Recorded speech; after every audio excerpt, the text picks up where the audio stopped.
Israel tidak bisa tidur nyenyak.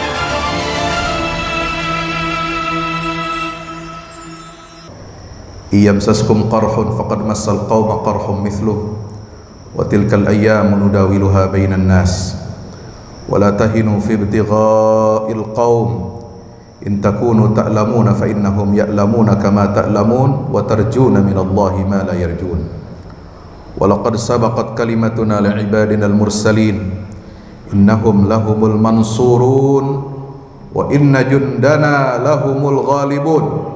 Assalamualaikum warahmatullahi wabarakatuh. Bersyukur kita kehadirat Allah subhanahu wa ta'ala. Pada pagi hari ini kita dihimpun di rumah Allah, sebaik-baik tempat, sebaik-baik rumah yang ada di atas bumi Allah subhanahu wa ta'ala ini. Alhamdulillah kita masih diberikan nikmat sehat walafiat, nikmat panjang umur, nikmat kesehatan, nikmat keberkahan rizki. Dan rizki yang paling indah, paling besar adalah rizki ketika Allah subhanahu wa ta'ala perkenankan kita dan izinkan kita melangkahkan kaki untuk beribadah kepada Allah ta'ala. Sebab banyak orang yang punya rezeki materi yang luas, lapang, banyak, tapi dia nggak punya rezeki untuk datang ke masjid. Nauzubillah min zalik. Gak punya rezeki dia untuk bangun subuh, gak punya rezeki dia bisa bersilaturahim, bertatap muka di majelis ilmu dengan saudara-saudaranya. Itu kehilangan rezeki itu. Ya, nauzubillah min zalik. Mudah-mudahan kita dilindungi oleh Allah Subhanahu wa taala dari segala macam bentuk ketidakberkahan dalam ilmu, ketidakberkahan dalam rizki, ketidakberkahan dalam keluarga. Dan mudah-mudahan hadirnya kita di majelis ini, salat subuh ini menjadi asbab hidayah, menjadi asbab rahmat, asbab turunnya maghfirah dari Allah subhanahu wa ta'ala. Amin ya rabbal alamin. Mari kita bersyukur dan bersolawat kepada baginda kita Rasulullah Muhammad sallallahu alaihi wasallam, karena beliaulah yang menjadi asbab hidayah bagi kita semuanya. Beliaulah yang mengantarkan kita untuk mengenal wahyu Allah, mengenal pedoman hidup dari Allah, mengenal syariat Allah, sehingga kita dapat menyelenggarakan kehidupan kita ini meskipun belum maksimal, meskipun belum optimal.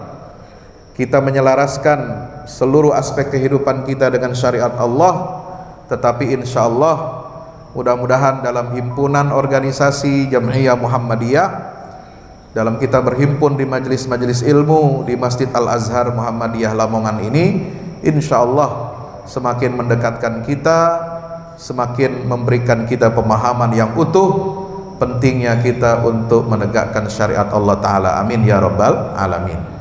Bapak Ibu hadirin rahmati Allah, kabar gembira dari bumi Palestina.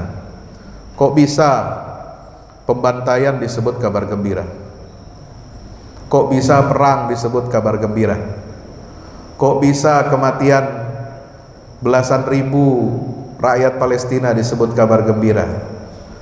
Kok bisa 160.000 unit rumah hancur disebut kabar gembira? Kok bisa 1,6 juta pengungsi Palestina di dalam wilayah jalur Gaza itu disebut sebagai kabar gembira? Ada yang tahu kenapa? Halo, Assalamualaikum. Belum ngopi ya? Jadi masih loading di sini nih ya. Pak Ustadz, kenapa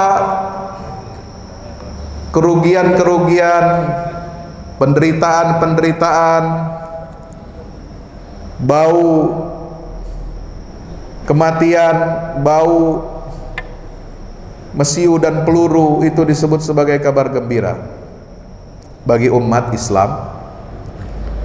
Apapun yang menimpa kita, apapun musibah dan ujian yang diterima, yang Allah berikan kepada kita, sesungguhnya itu adalah sebuah bentuk kecintaan Allah kepada kita. Nabi SAW bersabda, innallaha idza ahabba 'abdan ibtalahu. Ya, ini logika bukan logika orang Lamongan, bukan logika orang Jakarta, apalagi orang IKN. Enggak, ini bukan logika IKN. Sesungguhnya Allah kalau dia mencintai seorang hamba, ya Allah kalau mencintai seorang hamba, apalagi kumpulan hamba, apalagi banyak hamba, jutaan hamba, ibtalahu, Allah pasti akan menguji hamba itu. Ya, ini logika Islam, ini logika Quran, ini logika sunnah Nabi kita Muhammad sallallahu alaihi wasallam. Innallaha idza ahabba 'abdan ibtalahu. Sesungguhnya Allah, jika dia mencintai seorang hamba, maka dia pasti akan menguji hamba itu. Ya. Hamba yang menjadi kekasih Allah, hamba yang dicintai oleh Allah, dia pasti akan diuji dan dia akan lulus dengan hasil keimanan, kesalehan, ketakwaan, kesabaran yang lebih baik daripada sebelum dia diuji oleh Allah Subhanahu wa taala. Ya. Itulah fungsi ujian. Maka Al-Qur'an mengatakan dalam surat Al-Ankabut, tahu surat Al-Ankabut? Halo. Assalamualaikum. Juz berapa? 21. Allah Ta'ala mengatakan apa? Alif Lam Mim. Ahasiban nasu an yutraku ay yaqulu amanna wa hum la yuftanun. Apakah manusia itu mengira bahwa mereka dibiarkan begitu saja, bebas mengatakan kami telah beriman, sementara mereka tidak diuji, belum diuji oleh Allah, belum diberikan fitnah dalam keimanannya? Ya, nggak mungkin. Ahasiban nasu an yutraku ay yaqulu amanna wa hum la yuftanun. Nggak mungkin orang kalau dia menyatakan diri beriman kepada Allah, lalu kemudian dia dibiarkan tanpa ada ujian naik kelas keimanan. Ya. Walaqad fatanna alladhina min qablihim fala ya'lamanna Allahu alladhina sadaqu wa la ya'lamannal kadzibin. Ayat berikutnya mengatakan demikian. Sungguh kata Allah, demi Allah kami telah menguji umat-umat sebelum mereka. Untuk apa kita diuji keimanannya oleh Allah? Agar dia bisa memilah-milah, agar Allah bisa menyeleksi. Fala ya'lamannallahu alladhina sadaqu, mana orang-orang yang benar-benar jujur dalam keimanannya, ya, bukan cuma di bibir, bukan cuma di ucapan, tapi betul-betul iman itu hadir dalam perilakunya, dalam tindakannya, dalam sikapnya menghadapi ujian dan cobaan dari Allah Ta'ala. Wala ya'lamannal kadzibin, dan Allah akan menyeleksi di antara hamba-hamba yang diuji itu, mana di antara mereka yang dusta dalam keimanannya. Bapak Ibu dirahmati Allah, rakyat Palestina ini bukan sekarang saja mengalami ujian seperti ini, dan mereka mengalami ujian berat seperti itu, penjajahan, penistaan, pembunuhan, pembantaian itu bukan sekali dua kali. Dan itu adalah cerminan bahwa mereka adalah mewakili kita. Ya. Itu cerminan orang Palestina itu menghadapi ujian seperti ini, itu tanda bahwa umat Islam ini tidak baik-baik saja. Sebab kompas al-busalah yang menentukan arah dan menempatkan posisi umat ini ada di mana, itu bergantung kepada dua masjid suci, yaitu Masjidil Haram dan Masjidil Aqsa. Jadi ketika saudara membaca ayat subhanalladzi asra bi'abdihi lailan minal masjidil haram ilal masjidil aqsa alladzi barakna haulahu linuriyahu min ayatina innahu samiul basir, itu bukan hanya bercerita tentang Isra Mi'raj, ya. Bukan hanya tentang bercerita tentang dalam ayat yang ringkas itu perjalanan yang mukjizat dari Allah, yang hanya kita dengar dari satu pengajian ke pengajian yang lain, dari satu peringatan lain Isra Mi'raj setiap tahun, ya. Tapi ketika Allah menyebutkan minal masjidil haram ilal masjidil aqsa, itu adalah sebenarnya dua masjid ini diikat oleh Allah menjadi satu, dan itulah yang menentukan arah kemuliaan umat Islam ini. Kalau dua masjid ini ada salah satu di dalamnya ada entitas asing, ada penjajahan asing terhadap dua masjid ini, maka berarti itu adalah tanda sirene bahaya bagi eksistensi umat Islam, ya. Kenapa? Karena Masjidil Aqsa itu kiblat pertamanya umat Islam, dan Masjidil Haram adalah kiblat kita sampai sekarang, sampai hari kiamat. Kalau ada dua entitas asing, penjajahan, pembantaian di salah satu rumah Allah ini, yang dua-duanya adalah masjid yang pertama dibangun oleh Allah di atas muka bumi. Karena Nabi SAW mengatakan apa? Ketika ditanya ayyul masjid bunya awalan, itu Nabi menjawab apa? Masjidil Haram. Kemudian apa ya Rasulullah? Masjidil Aqsa. Berapa jarak di antara keduanya? 40 tahun kata Rasulullah SAW. Maka ayat itu memberikan sebuah gambaran geopolitik global, ya. Jadi kalau kita baca ayat Quran ini bukan cuma soal ibadah, bukan soal ritual, bukan cuma soal peristiwa-peristiwa biasa. Ketika Bapak Ibu baca surat Al-Isra, baca surat Ar-Rum, baca surat Al-Ahzab, baca surat macam-macam itu yang Allah turunkan terutama di periode Madinah atau di akhir-akhir periode Makkah, itu adalah surat-surat ayat-ayat yang berbicara tentang bagaimana kondisi umat Islam ini secara global. Ketika turun surat Ar-Rum, Allah berarti sudah mengatakan bahwa umat ini pasti akan mengalahkan dan menundukkan Romawi dan Persia. Ketika Allah menurunkan surat Al-Isra, berarti pasti Allah Subhanahu wa taala akan memberikan tamkin kepada umat Islam, kekuatan dan kekuasaan umat Islam untuk mengalahkan dominasi Bani Israel.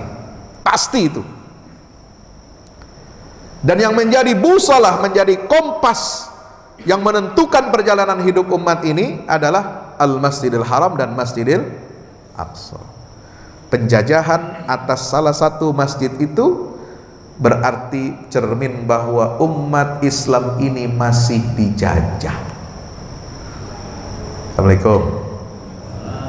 Loh, Indonesia sudah merdeka, Pak? Sudah merdeka? Ya, resminya merdeka. Sudah 78 tahun resminya merdeka, tapi kan belum merdeka sesungguhnya. Negara-negara lain sudah merdeka, iya, dari kolonialisme ada proklamasi kemerdekaan masing-masing negara muslim. Tapi kita sebenarnya belum merdeka. Kenapa? Karena penjajahan atas Baitul Maqdis, penjajahan atas Al-Aqsa, itu menandakan bahwa umat Islam di seluruh dunia ini belum bebas dari penjajahan. Karena pusat komandonya ada di mana? Ada di sana. Kenapa pusat komando umat Islam ada di Masjidil Aqsa? Karena Rasulullah SAW datang jauh-jauh, diantar oleh malaikat Jibril dalam peristiwa Isra hanya untuk menjadi imam salat di Masjidil Aqsa dalam peristiwa Isra Mi'raj itu. Menjadi imam siapa? 124.000 nabi dan rasul.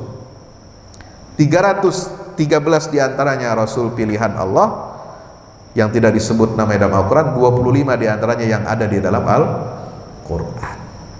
Untuk jadi apa? Pemimpin dunia ya. Nabi menjadi pemimpin dunia, menjadi pemimpinnya para nabi dan rasul itu dinobatkan, diangkat di mana?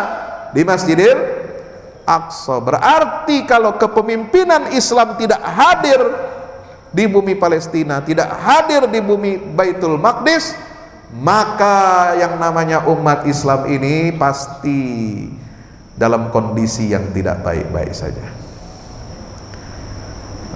Mulai dari mana? Cara kita berpikir, cara kita belajar, cara kita berpakaian, cara kita hiburan, cara kita memandang persoalan ini masih dijajah dan disetir oleh peradaban barat, di mana peradaban barat itu di abad modern inilah yang dikendalikan otaknya itu oleh apa? Oleh ideologi akidah Judeo-Kristen, Yahudi dan Nasrani ya.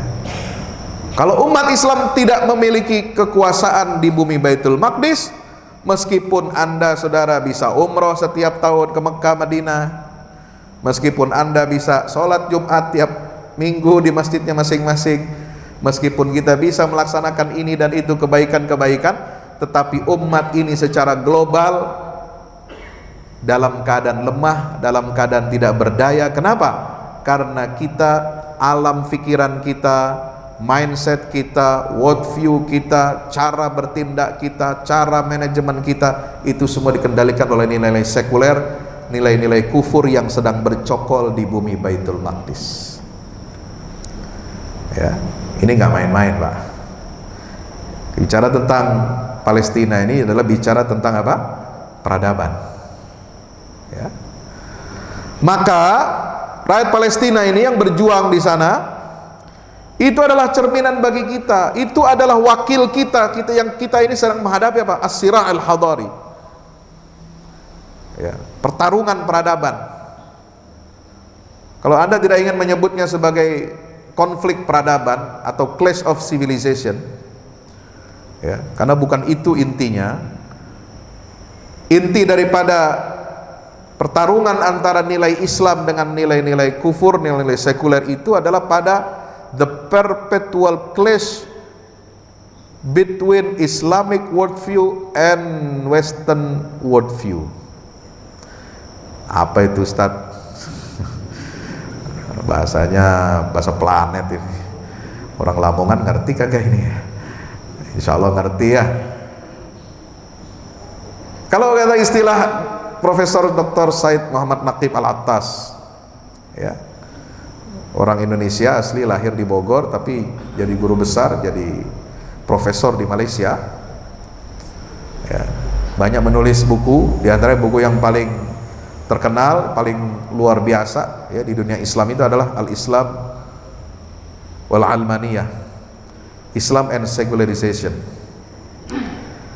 Itu menulis bahwa pertarungan antara Islam dengan Barat itu sebenarnya bukan persoalan konflik militer, bukan konflik ekonomi, bukan macam-macam. Itu hanya dampaknya saja.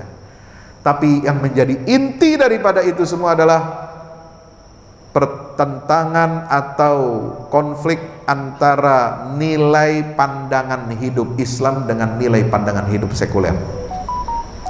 Dan yang berkuasa di Baitul Maqdis adalah Zionisme, kapitalisme, nilai-nilai yang bertentangan dengan Islam dan nilai-nilai bertentangan dengan kemanusiaan, yang itu dikendalikan oleh negara adidaya yang namanya Amerika Serikat dan sekutunya.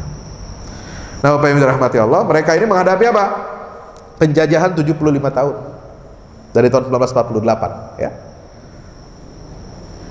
Intifada yang pertama itu tahun 87, lahirnya gerakan perlawanan Islam di jalur Gaza.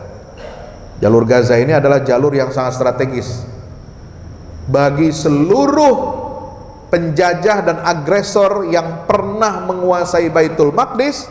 Dia harus melewati ini dalam sejarahnya. Kalau jalur Gaza jatuh, jalur Gaza ditaklukkan, jalur Gaza tidak ada perlawanan sama sekali, berarti Baitul Maqdis itu sudah diambil oleh musuh. Tapi selama masih ada perlawanan di jalur Gaza yang menjadi gerbang menuju Baitul Maqdis, maka berarti kita masih punya harapan. Punya harapan bukan istilah partai. Ya, itu lain lagi ya. Saya nggak bicara partai di sini. Ya. 1987 kita punya harapan. Harapan lagi. Itu intifada yang pertama, pemberontakan rakyat Palestina yang pertama menentang penjajahan Zionis. Intifada yang kedua tahun 2000, Israel tidak bisa tidur nyenyak di jalur Gaza sampai dia keluar full penuh, diserahkan kepada otoritas Palestina tahun 2005. Ini peristiwa besar. Kalau saudara perhatikan, saya waktu itu ada di Mesir, masih belajar, masih studi di Mesir. Tapi sebelum keluar Israel dari jalur Gaza ini banyak sekali peristiwa, ya, syahidnya Ahmad Yasin, pendiri gerakan Hamas, syahidnya Yasser Arafat, presiden Palestina, otoritas Palestina, ya, Yasser Arafat saja yang sudah menandatangani perjanjian damai dengan Israel itu mati diracun. Kantornya di tepi barat di Ramallah itu dibombardir, Pak, sama seperti Gaza sekarang. Itu yang mau berdamai dengan Israel, digituin. Apalagi yang nggak mau berdamai. Maka wajar sekarang kondisi Gaza seperti itu. Ya, jahat memang, binatang itu. Ya, Israel ini binatang, political animals, yang itu adalah cermin dari Amerika, negara adidaya menguasai dunia. Kalau Anda ingin tahu bahwa dunia dalam cengkeraman penjahat, itulah yang Anda bisa saksikan di jalur Gaza. Segala macam kejahatan ada di sana, kebrutalan semua ada di sana, ketidakperi kemanusiaan semua ada di sana. Ya, itulah yang dihadapi oleh kita umat Islam yang menjadi korban. Ya, maka 2005 Israel keluar dari jalur Gaza, 2006 pemilu Palestina. Dan yang memenangkan pemilu pertama di Palestina ini adalah gerakan perlawanan Islam yang memimpin sekarang pertempuran di jalur Gaza dan tepi barat. Menguasai 76 kursi parlemen dari 132 atau 120-an, ya. 2009 muncul lagi operasi militer, operasi yang disebut dengan Al-Furqan. 2012 Hijaratus Sijil namanya. 2014 Al-Asful Ma'kul. 2019 Sayhatul Fajr. 2021 kemarin waktu masa pandemi, orang Islam sholat tarawih, itikaf di Ramadan itu diganggu, ya, diserang oleh tentara Zionis, ya. Itu nama operasinya dibalas oleh Hamas ini dengan apa? Dengan operasi apa namanya? Saiful Quds. Dan 2023 ini adalah yang disebut dengan Tufanul Aqsa atau Badai Al-Aqsa, ya. Nah, saudara dirahmati Allah, ketika ada perlawanan terhadap penjajah bengis yang menguasai Baitul Maqdis, yang berarti dia pusat kejahatan itu di dunia ini, menguasai jantungnya umat Islam yang ada di Baitul Maqdis, salah satu dari dua masjid suci dalam Islam. Berarti ketika masih ada perlawanan rakyat Palestina, berarti kita masih memiliki harapan dan rasa syukur kepada Allah Ta'ala. Kenapa? Karena berarti umat ini walaupun ditindas, umat ini walaupun dilemahkan, tetapi ada semangat untuk melawan. Dan setiap perlawanan terhadap penjajahan dan kezaliman itu berarti menumbuhkan suatu optimisme pada diri umat ini. Itu berarti ada satu kebaikan. Kenapa? Inilah yang menggenapkan nubuat Rasulullah sallallahu alaihi wasallam, la tazalu ta'ifatun min ummati zahirina 'alal haq li'aduwwihim qahirin la yadurruhum man khadalahum, atau dalam redaksi lain man khalafahum wala ma asabahum min la'wa, dalam redaksi hadis yang lain ya, hatta ya'tiya amrullahi wa hum kadzalik. Ini berarti mencerminkan bahwa ada segolongan umat ini yang masih baik ya. Ketika umat Islam di mana di Jazirah Arab sedang tidak baik-baik, di Afrika tidak baik-baik, di mana-mana kita menyaksikan kelacuran dan kezaliman di tengah-tengah kaum muslimin, maka ketika ada perlawanan di Palestina ini, di bumi Baitul Maqdis, berarti ini menunjukkan bahwa umat Islam ini masih ada harapan, ada kebaikan. Sebab Nabi mengatakan apa? Akan ada terus menerus sekelompok umatku. Jadi nggak banyak, segolongan aja ya. Zahirina 'alal haq, mereka ini tegas dan menegakkan kebenaran, menampakkan kebenaran ya. Mengalahkan musuh-musuh mereka dan tidak membahayakan mereka saudara-saudaranya yang membiarkan mereka, man khadzalahum, membiarkan mereka berjuang sendiri. Nah, seperti sekarang terjadi ya. Dalam saya perhatikan ya, sejak saya mengikuti masalah Palestina ini sejak lama, mulai dari Intifada 2000, kemudian 2005 Israel menarik diri dari jalur Gaza, kemudian muncul operasi-operasi militer mulai 2008-2009 itu, dari Amaliyatul Furqan sampai Badai Al-Aqsa ini, tidak pernah saya menyaksikan serangan yang lebih dahsyat yang dilancarkan oleh Israel seperti sekarang ini. Dan tidak pernah ada serangan kepada pejuang Palestina yang ingin menghancurkan dan membunuh karakter para pejuang Palestina kecuali di tahun ini. 2008, 2012, 2014, 19, 21, saya belum pernah mendengar ada celaan dan caci maki dari sebagian orang yang pakai sorban, pakai jenggot, ya, mohon maaf, yang tampilannya ustadz, syekh, kiai, mubalik, seperti yang mencela pejuang Palestina seperti yang ada pada tahun ini. Ini berarti menyingkap semua pengkhianat yang menjelekkan dan menyalahkan para pejuang kita di Palestina. Inilah puncaknya sekarang. Maka kalau saudara baca surat Al-Ahzab, oh nyambung itu. Al-Ahzab itu ya. Surat Al-Ahzab, Pak, dari awal saja Allah sudah mengatakan begitu mengerikannya pemandangan koalisi kaum musyrikin dengan Yahudi di Madinah ketika ingin menghancurkan Islam. Apa kata Allah? Ya ayyuhalladzina amanu dzkuru ni'matallahi 'alaikum idz ja'atkum junudun. Ya kan? Idz ja'atkum junudun fa arsalna 'alaihim rihan wa junudan lam tarawha.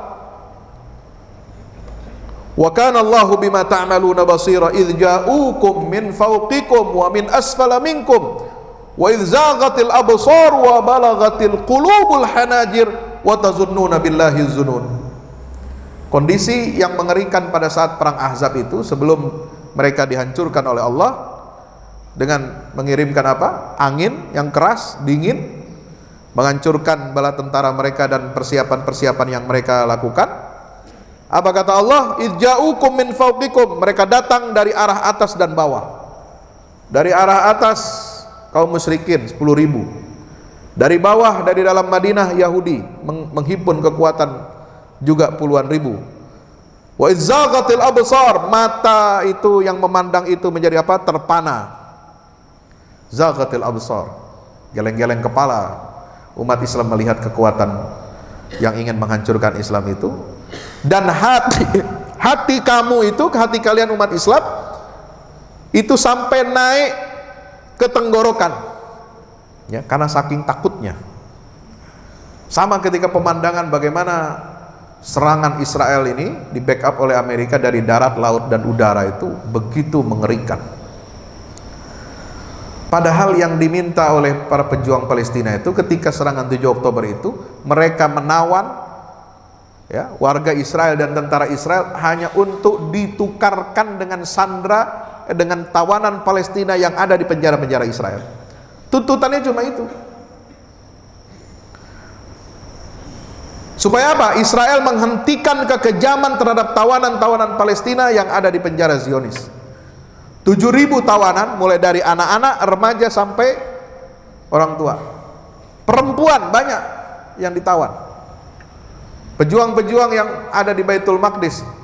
Maka kebanyakan tawanan Israel itu adalah berasal dari tepi barat, di mana mereka rata-rata adalah mereka yang menjaga Masjidil Aqsa. Pulang sholat dari sana diciduk, digebukin, dimasukin penjara tanpa ada pengadilan, tanpa ada perbuatan kesalahan. Dia apa?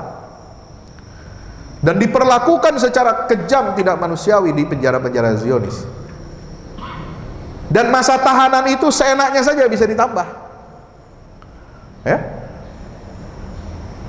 bisa puluhan tahun, bisa ratusan tahun, bayangkan. Sebab apa? Perbuatan, dia tidak melakukan perbuatan kriminal apa-apa, ya. Yang mati tawanan Palestina di penjara Zionis itu kalau belum selesai masa tahanannya selesai, jenazahnya tidak akan dikeluarkan dari penjara, masih di penjara, Pak. Ini bangsatnya Israel itu, ya, bajingan betul. Itu saudara kita itu diperlakukan seperti itu, Pak. Mayatnya itu masih dalam apa? Dalam peti es, di kulkas, masih dalam penjara. Coba bayangin. Dikembalikan ke keluarganya aja enggak, dikuburin aja enggak. Harus menyelesaikan masa tahanannya sampai dia selesai berapa masa tahanannya. Ini yang menyebabkan para pejuang Palestina itu, ya, melakukan serangan itu untuk apa? Mengambil orang-orang Israel ini dan tentara Israel ini untuk apa? Ditukarkan dengan tawanan umat Islam yang ada di penjara Zionis itu.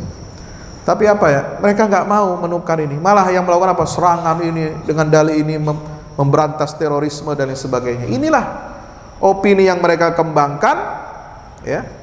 Dan itulah yang menunjukkan apa? Wa izaghatil absar wa balaghatil qulubul hanajir. Coba bayangkan, hujan bom, ini bukan hujan air, ya. Hujan roket, ya, bukan hujan petir kayak di kita, ya. Wa tazunnuna billahi zunun. Nah, disitulah umat Islam ini betul-betul diuji oleh Allah. Hunalika btuliyal mu'minun wa zulzilu zilzalan syadida.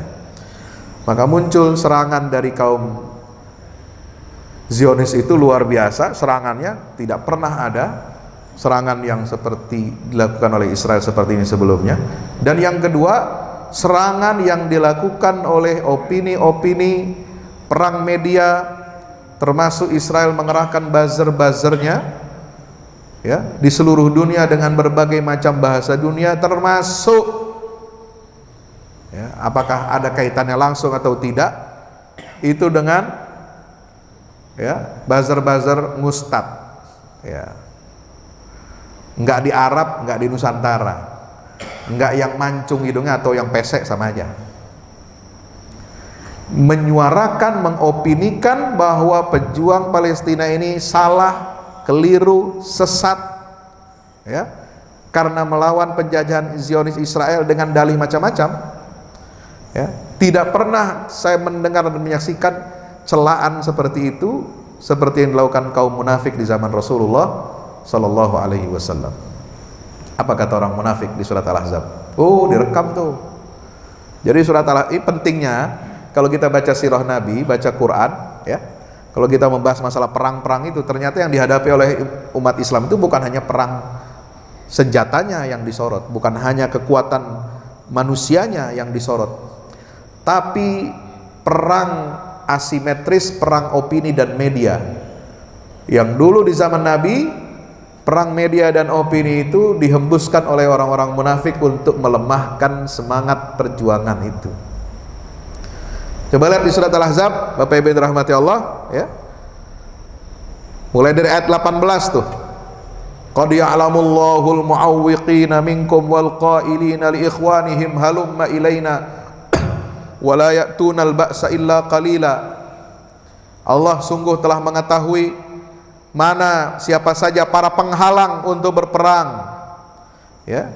Dan mereka yang berkata kepada saudaranya, marilah bersama kami. Nggak usah serang Israel,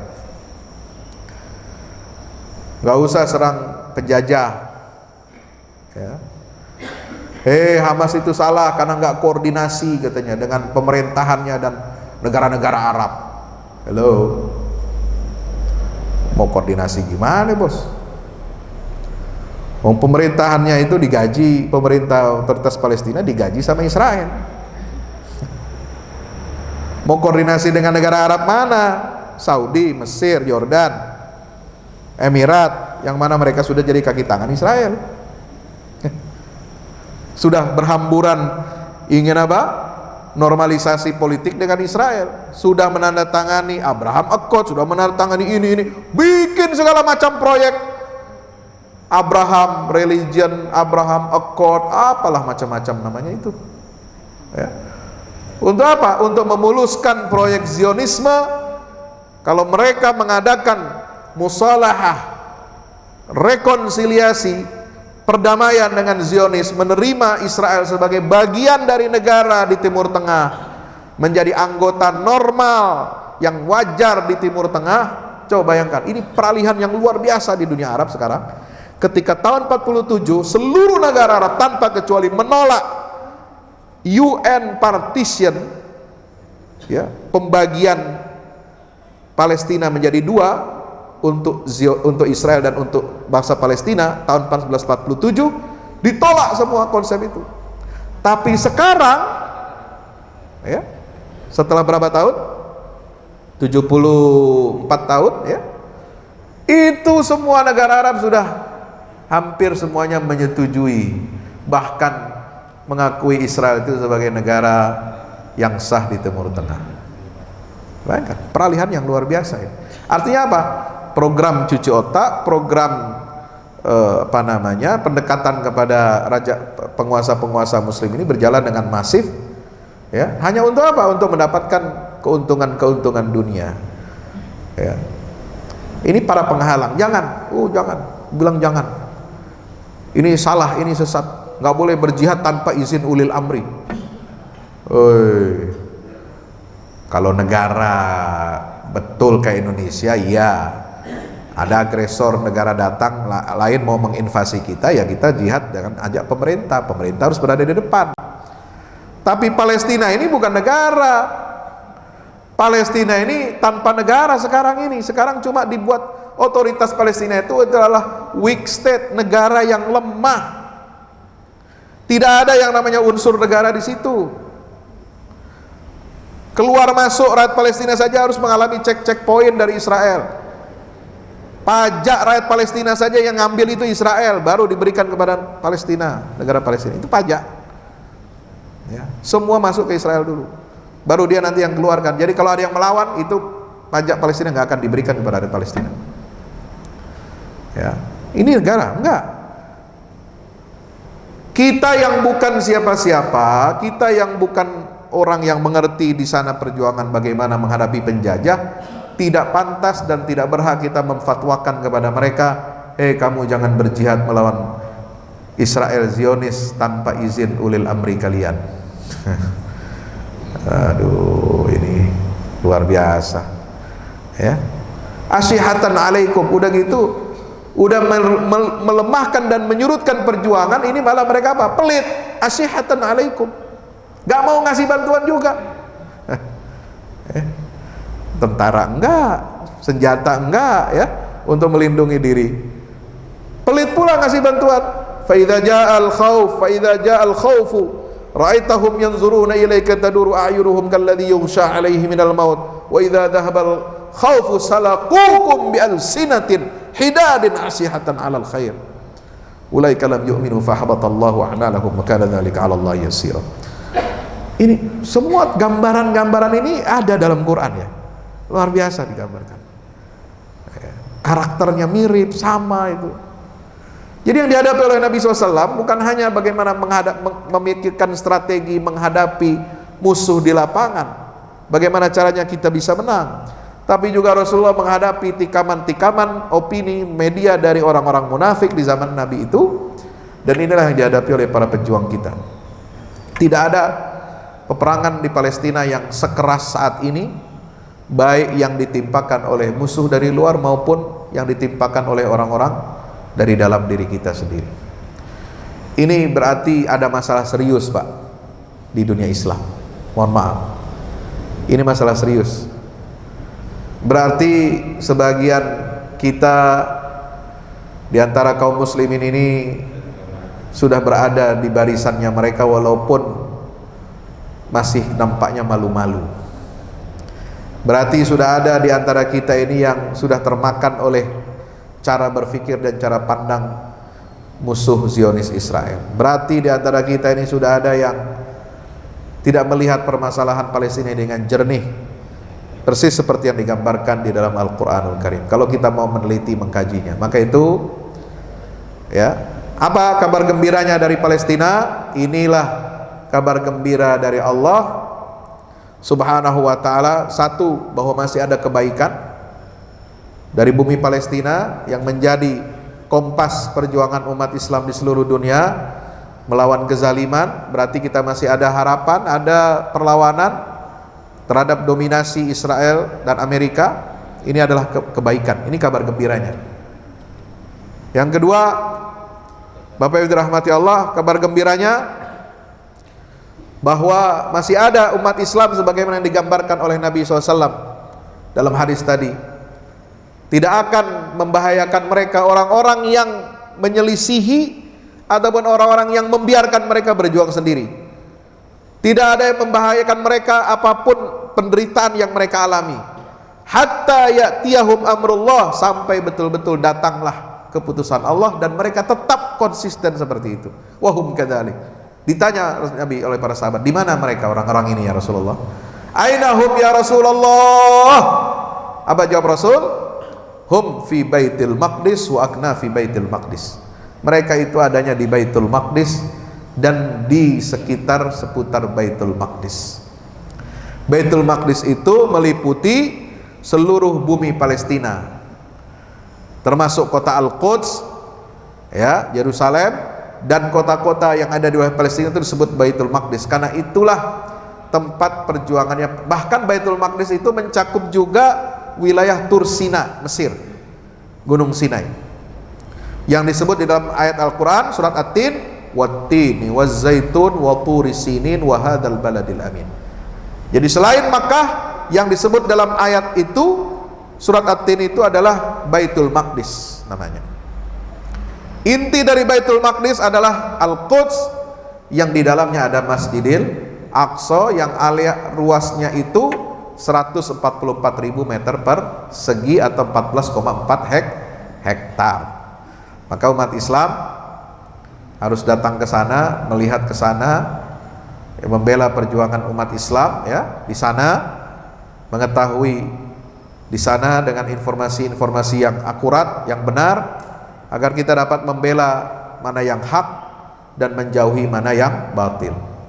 Itu kabar gembira yang kedua. Kabar gembira berikutnya adalah, yang tidak kalah pentingnya adalah bahwa dengan adanya badai Al-Aqsa ini, itulah yang kemudian memberikan gambaran kepada kita tentang ya pemilahan antara yang hak dan yang batil. Qad fala ya'lamanallahu alladziina shadaqu wa la ya'lamannal kadzibin. Kabar gembira yang lain adalah badai Al-Aqsa ini berhasil menggagalkan proyek normalisasi negara-negara muslim dengan Israel. Ya, ini sudah hampir jadi, sudah hampir deal, di bawah tangan, cuma malu-malu kucing. Ya, setelah Emirat, Bahrain, ya, Maroko, ya, Ini sudah hampir jadi ini deal antara Saudi dengan Israel, normalisasinya. Maka gagal ini, tidak jadi karena apa? Kebrutalan itu. Makanya ya dari kubu sana ini menghembuskan, mengerahkan ya beberapa orang ya untuk menyerang Hamas ini gitu. Ya, dengan berbagai macam subhat. Jadi kelihatan itu gagalnya. Kemudian gagal apa lagi? Meruntuhkan agenda the deal of century. Ini bahaya sekali. Deal of century ini diluncurkan tahun 2017 ya. Kemudian diikuti dengan pemindahan kedutaan besar Amerika dari Tel Aviv ke Yerusalem. Itu menandakan the deal century ini jalan. Kemudian sudah ditawarkan semua negara-negara Timur Tengah ya, dengan apa? Palestina diberikan negara merdeka, tetapi dengan batas-batas yang baru, dengan wilayah baru, dengan ibu kota yang baru, bukan Al-Quds, bukan ada yang di sana ada Masjidil Aqsa. Jadi adanya di gurun sebelah timur Yerusalem, kota baru yang disponsori oleh Amerika, dibiayai dengan pendanaan 50 miliar dolar. Ya, jadi memang lagi musim di dunia ini dibikin ibu kota baru, lagi musim. Dan itu proyeknya mulai dari Al-Quds dipindahkan, bukan jadi ibu kota Palestina, bukan jadi ibu kota umat Islam. Ya, karena ibu kota umat Islam di akhir zaman itu di mana? Al-Quds. Ya, maka mereka sudah pikirkan itu, jangan sampai ini terjadi. Ini harus dikeluarkan, harus bikin peta baru, ya, harus bikin roadmap baru dunia ini. Mereka yang kendalikan 50 miliar dolar, ya, dengan imbalan tadi. Palestina tidak punya ibu kota Al-Quds, tidak punya Masjidil Aqsa, dan itu mereka akan kuasai sepenuhnya, akan dikosongkan sepenuhnya, dan jalur Gaza harus dikosongkan. Kenapa? Karena itu bumi ribat, dan di situ ada, mereka mau buat jalur terusan baru yang menandingi terusan Suez, dengan jalur di situ di laut jalur Gaza ini ada menyimpan cadangan gas yang sangat besar. Maka mereka mau hancurkan jalur Gaza ini. Tapi insya Allah dengan izin Allah, dengan kekuatan solidaritas kita umat Islam, dengan doa kita semuanya, dengan dukungan kita semuanya, kita akan bisa menggagalkan makar-makar buruk mereka, makar-makar jahat mereka. Wa makaru wa makarallah wallahu khairul makirin. Dan yang terakhir, kabar gembira dari Allah adalah tentang bumi Palestina ini, berarti itu akan memberikan kabar kepada kita bahwa dekatnya pembebasan Masjidil Aqsa, dan ini menandakan kerusakan yang kedua sangat besar yang dilakukan oleh Bani Israel, menggenapi pembuktian daripada firman Allah Ta'ala di dalam surah Al-Isra, Bani Israel. Saudara kalau baca surat Bani Israel dari ayat 1 sampai 7, satu halaman pertama itu coba dibaca diulang-ulang. Ya, sebagaimana saudara baca ya 10 ayat terakhir surat Al-Kahfi, baca ini 10 ayat pertama surat Al-Isra atau surat Bani Israel. Itulah roadmap perjuangan umat Islam di akhir zaman. Kalau ingin mengalahkan dan menghancurkan dominasi kesombongan Bani Israel, kesombongan Yahudi, maka jawabannya ada di situ. Pertama harus ada ibadan lana, yang kedua ada uli ba'sin syadid, kemudian Allah akan menggenapkan janji yang kedua itu, fa idza jaa wa'dul akhirah liyasu'u wujuhakum. Kalau datang janji Allah yang kedua menghancurkan kebiadaban Bani Israel, maka hamba-hamba kami tadi yang ada di ayat 5 itu, yang memiliki kekuatan yang dahsyat, uli ba'sin syadid, mereka akan dibangkitkan lagi oleh Allah untuk melawan kebiadaban Israel ini, Bani Israel. Maka apa? Liyasu wujuhakum, supaya mereka pejuang-pejuang ini dapat menyuramkan wajah-wajah Bani Israel. Semua wajah Bani Israel sekarang ini disuramkan oleh Allah dengan apa? tampilnya perlawanan Palestina yang ada pada tahun ini. Wajah ekonominya suram, wajah politiknya suram, wajah diplomasi Israel suram, wajah militernya juga suram. Terbukti apa? Iron Dome itu sudah bobol. Sistem pertahanan udara Israel bobol, itu suram tuh. Maka roket-roket, rudal-rudal dari jalur Gaza, Palestina masuk ke kota-kota Israel. Itu bikin mereka suram dan menyebabkan lebih dari 1,5 juta warga Israel, pemukim haram Israel di Palestina itu mengungsi sekarang. Jadi bukan hanya warga Palestina yang mengungsi, tapi Israel sekarang mengalami pengungsian warganya dari wilayah-wilayah yang dekat dari jalur Gaza. Ini baru pertama kali dalam sejarah. Ya. Suram. Masa depan politiknya suram. Perpecahan internal di Israel sangat luar biasa. Ya. Inilah yang kita harapkan, liyasujuhakum, dan Allah akan di akhir daripada peristiwa itu Allah mengatakan apa? Waliyadkhulul masjid. Mereka para pejuang-pejuang ini, ibadan lana uli ba'sin syadid, mereka akan memasuki Masjidil Aqsa kama dakhaluhu awwala marrah, sebagaimana mereka dahulu telah melakukannya untuk pertama kali, yaitu di zaman siapa? Khalifah Umar Ibnul Khattab yang menaklukkan Baitul Maqdis bersama para sahabatnya, Abu Ubaidah Ibnul Jarrah, Khalid Ibnul Walid, dan para sahabat-sahabat lainnya yang kemudian mereka banyak hijrah tinggal di Palestina, di bumi Palestina ini. Waliyutabbiru ma'alau tadbira, dan mereka akan mengalahkan, menghancurkan kesombongan Bani Israel dengan kehancuran yang sangat besar. Mudah-mudahan Allah Ta'ala mengizinkan kita untuk menyaksikan peristiwa-peristiwa sebagaimana disebutkan dalam surah Al-Isra, Bani Israel.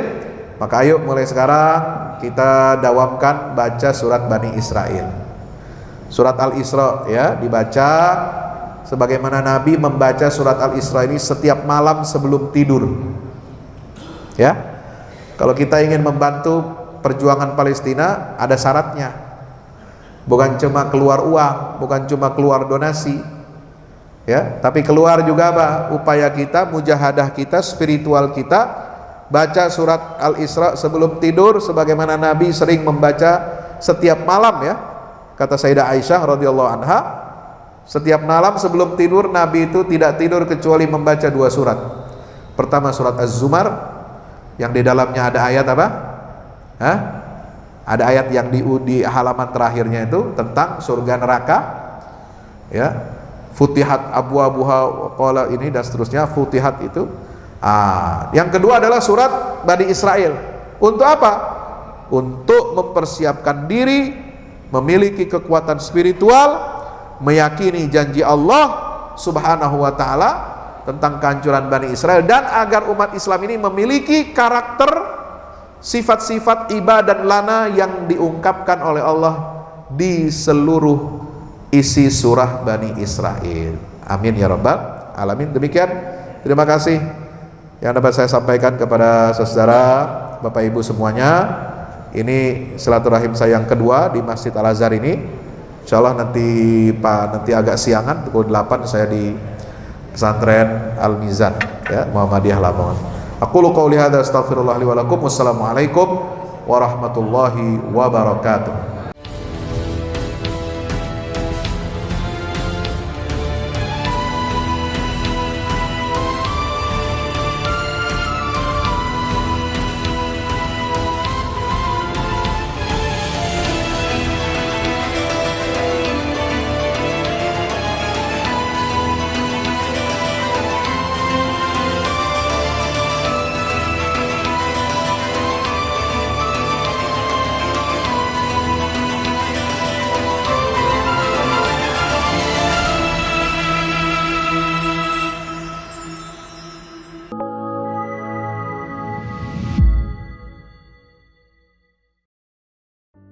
Assalamualaikum warahmatullahi wabarakatuh.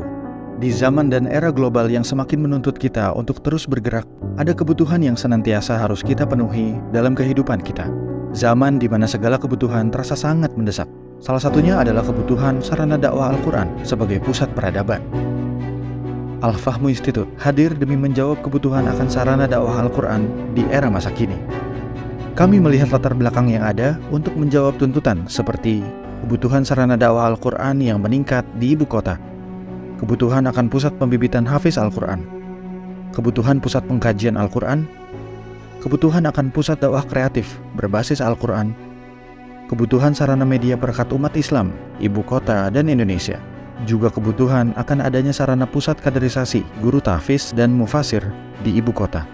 Yayasan Al-Fahmu International Indonesia sedang membangun gedung pusat dakwah Quran yang berlokasi di Jalan Pengukiran 3, Pekojan, Tambora, Jakarta Barat. Gedung pusat dakwah Quran ini insya Allah akan menjawab tantangan dan kebutuhan akan sarana dakwah Al-Quran yang ada, seperti yang digagas oleh Direktur Al-Fahmu Institute, Kiai Haji Fahmi Salim MA, yaitu tugas peradaban kita semua adalah untuk berperan dalam menerjemahkan cetak biru peradaban, yaitu Al-Quran, dalam dunia nyata. Kami mengajak jamaah semua untuk ikut dalam perdagangan yang tidak merugi ini, sebagaimana yang disampaikan dalam Al-Quran Surat Fatir ayat 29-30, yang artinya, sesungguhnya orang-orang yang selalu membaca kitab Allah dan mendirikan sholat dan menafkahkan sebahagian dari rezeki yang kami anugerahkan kepada mereka dengan diam-diam atau terang-terangan, mereka itu mengharapkan perniagaan yang tidak akan merugi, agar Allah menyempurnakan kepada mereka pahala mereka dan menambah kepada mereka dari karunia-Nya. Sesungguhnya Allah Maha Pengampun lagi Maha Mensyukuri. Gedung Pusat Dakwah Quran Al-Fahmu Institute terdiri dari 4 lantai, di mana di lantai 1 terdapat Masjid Quran Mulia, dan di setiap lantainya insya Allah diperuntukkan demi berlangsungnya tugas mulia dalam perjuangan dakwah Al-Quran.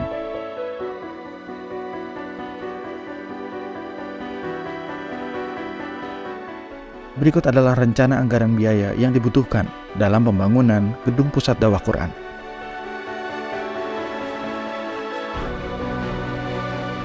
Dalam kesempatan yang mulia ini, kami mengajak jamaah semua untuk ikut dalam gerakan sedekah Lailatul Qadar di setiap malam ganjil di bulan Ramadan. Salurkan melalui nomor rekening berikut ini.